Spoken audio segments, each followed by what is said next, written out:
there was a little bit more of a scientific approach that we wanted to kind of look at in terms of training, and I think he's been an outstanding addition for our organization. Scientific? Can you give an example, like some examples of what you mean by scientific? Well, we're just measuring things a little bit, via the computer, using some of the technology. Certainly, there's a vast majority of it that just goes right over my head. But I understand what it looks like, and I can understand the concepts. And I think the reality is any time that you can show data that can tell a player where he's getting better, and then he can feel it and see it in his production on the field, then I think you're gaining something. And I think our guys are doing that. Yeah, after rookie minicamp, 3 full sets of OTAs, what have you seen from Trevor Penning? And the kind of the OL as a whole? Yeah, well, look, I mean, number one, he's out here working extremely hard. I see a really big man that's got some really good athletic qualities.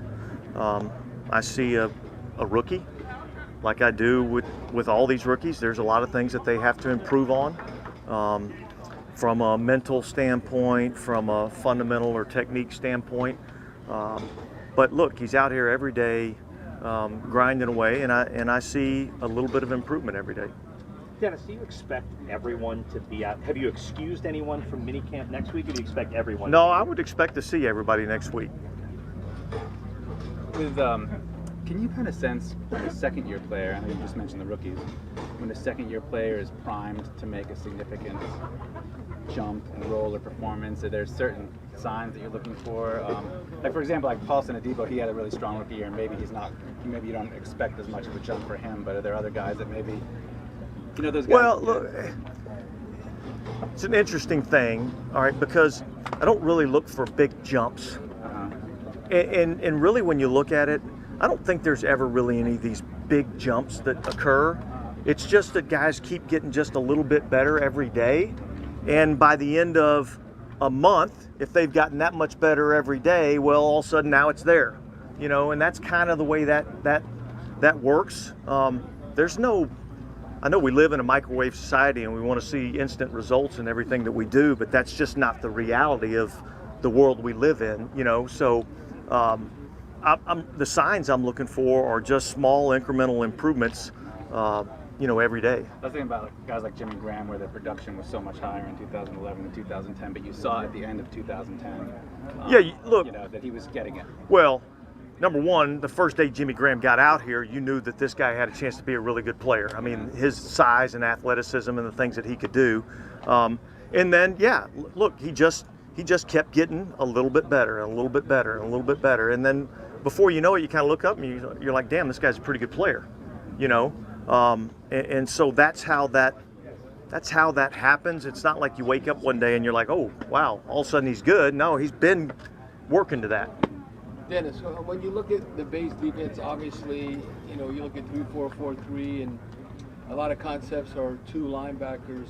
Do you see maybe more opportunities for Caden Ellis to get on the field? Because it seems like. Well, I think if he keeps working the way he's been working and making plays the way he's been making plays, then I certainly think that there's more opportunities for him to be able to play. And I think it's a great thing about what we do is we allow guys to go out here and compete. And a lot of people think that the coaches really set the depth chart, but that's really not the case. The players really set the depth chart based on how they perform, and we just want to win. So we're going to play the guys that make a lot of plays and don't give up a lot. What have been your impression with Kirk Merritt, who made the big catch at the end of practice? Well, I think he's improved every day, and I think there's probably been, I'm going to say, a handful of times where he's made a pretty nice play specifically around the sideline, being able to go up and get the ball and get his feet in.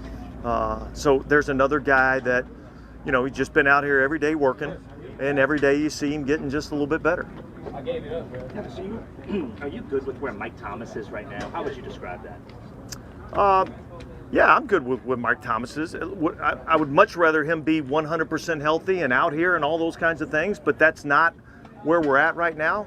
He is busting his tail to get himself ready to go, and I feel like he's making significant progress. I think I think mentally he's in a great place.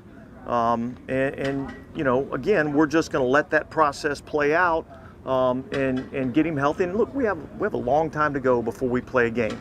And so, you know, again, I'll get back to that huge jump thing. I'm not looking for a huge jump. I just want to see him keep getting a little bit better every day. When you say mentally in a good place, more so than maybe you've seen in the last year and a half?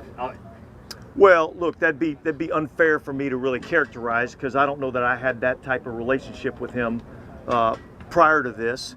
I had my own issues that I was concerning myself with the last few years. So I just like his mentality.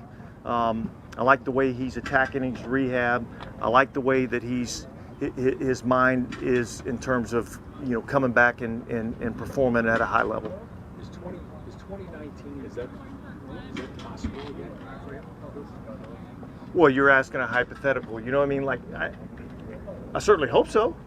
You know, I certainly hope so, and I think that's what all our goals are. But I couldn't answer that question. But that's certainly what we anticipate and hope. Do you expect him to participate next week in minicamp? I think that'd be doubtful.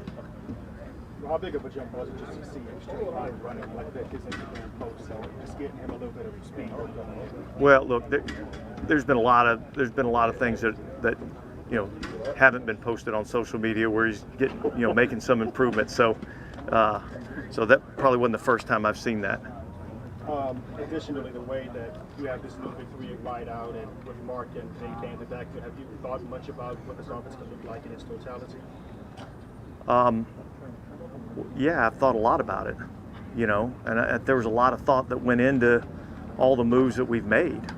And so, yeah, look, we as coaches, we go to bed every night thinking about football, and we wake up every morning thinking about football. That's just the way it is. And so, yeah, we've put a lot of thought into it, and think that we have a chance to be pretty productive on offense. Yeah, what's the biggest challenge of just replacing both of your safeties at the same time? Is it just establishing communication, or some other, like, what is kind of the thing that stands out? Yeah, I think that's a big part of it. You know, look, certainly, you know, both of those guys, Marcus and Malcolm, you know, had their own characteristics that they brought to the table for us that helped us and allowed us to be one of the better defenses in the league.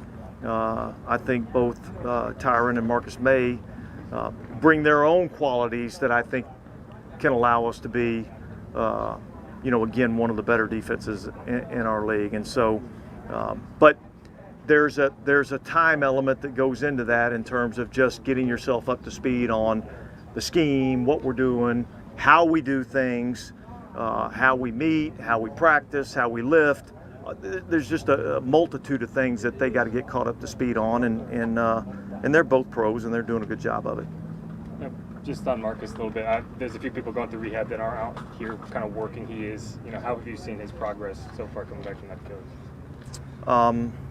Yeah, I think, again, you know, he's progressing. Yeah. You know, I mean, every day he's getting just a little bit better. I guess that's with anybody that's going through rehab. I think all of our guys are continuing to get a little bit better. I don't know when that magical date is that everybody's 100% healthy, but they're all, they're all making progress. Have any of the recent revelations about Deshaun Watson made you reflect on whether you want to look at different ways to, I guess, to evaluate how to pursue players with off-the-field issues? Listen, or things like that? look, I would say that we're constantly evaluating what we're doing and how we do it, you know, and so not to speak on any specifics, but yeah, I mean, we always think about what we're doing and how we're doing things. All good? All good. Okay, guys, thanks.